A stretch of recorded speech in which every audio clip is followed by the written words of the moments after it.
intinya dari digital marketing apa sih? Intinya kan sebenarnya kan kita membangun brand ya. Kebanyakan itu mainly adalah membangun brand, dan brand itu adalah sebuah kata yang berat sekali karena punya banyak sekali definisi, dan gue pun memiliki definisi yang berbeda dengan kebanyakan orang, dan semuanya pasti memiliki definisi yang beda-beda. Tapi yang jelas yang paling simpel adalah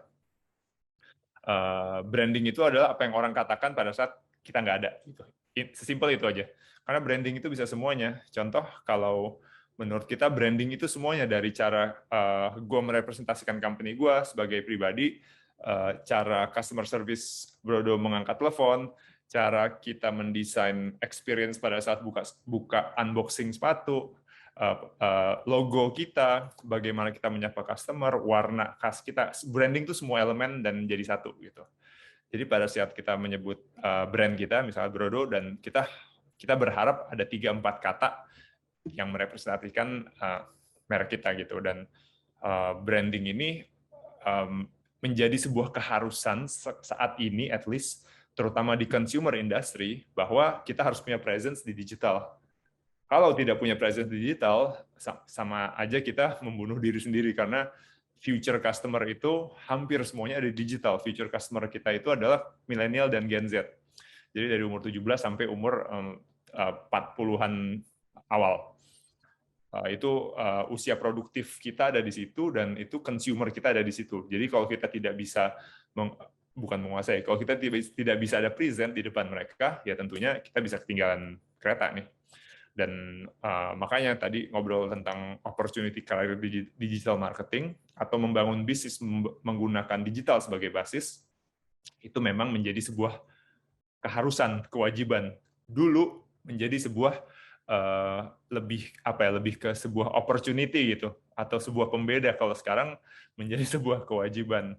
Makanya tadi gue pun percaya bahwa profesi digital marketing ini akan sama pentingnya dengan lawyer, akan sama pentingnya dengan accountant. Semua company, baik itu company pengolahan ikan, atau company buah-buahan, atau company merek kipas angin, semua pasti harus punya orang digital marketing. Atau kalau lu misalkan adalah tadi kita ngomong seorang accounting, yang juga menguasai digital marketing, skill lo pasti kepake, karena semua pasti akan perlu presence online. Dan presence online tidak hanya sekedar bisa punya account Instagram dan ngepost, tapi bisa bagaimana membaca data itu, mengartikulasikan data itu menjadi sebuah strategi, dan bagaimana kita bisa mengengage customer gitu. Jadi skill ini akan menjadi sangat penting dan akan sangat praktikal sekali untuk ke depannya. Agak jauh, tapi kembali lagi ke sini. Kalau yang kita percaya adalah ya kita be authentic. Itu adalah rumus paling simpel, yaitu menjadi diri sendiri, dalam arti branding kita tentang apa, ya udah kita konsisten aja menyampaikan pesan itu berulang-ulang sampai kita bosen. Karena kesempatan kita untuk bisa breakout atau menarik perhatian itu kecil sekali. Kalau nggak salah ada riset, gue nggak tahu tepatnya berapa, tapi dalam sehari sekarang manusia itu bisa dipaparkan oleh ribuan titik informasi dan decision yang harus diambil. Jadi kalau kita sebuah brand yang pop muncul, kita punya waktu 2-3 detik untuk bikin mereka tertarik sama kita. Jadi kalau kita punya message yang tidak konsisten dan tidak menarik, ya kita akan angin lalu begitu aja.